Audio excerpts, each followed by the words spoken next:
ассалому алайкум мардуми шарифи тоҷик. аввали моҳи рамазон раҳмат аст, мобайни он мағфират ва охири он озод шудан аз оташи дӯзах мебошад. моҳи рамазон азизи ҷони ҳама буд, файзу баракат ба хонадони ҳама буд.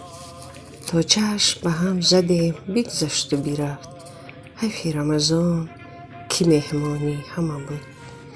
ман ҳамаи мусулмонони ҷаҳонро бо фарорасии моҳи шарифи рамазон табрику таҳният гуфта, барояшон аз Аллоҳи меҳрубон саломатии бардавом, имони комил, файзу баракат дар хонадон, дилашон пур аз шодию нишод, ғаму ғуссаро дур будан аз қалбашон, оромиву осудагӣ, покию покдоманӣ, ризқи ҳалоли фаровон, саодати дунёву охират, раҳмати худованд, ҳаёти босафо, фарзандони солиму солеҳа ва зиёрати хонаи худоро таманно мекунам.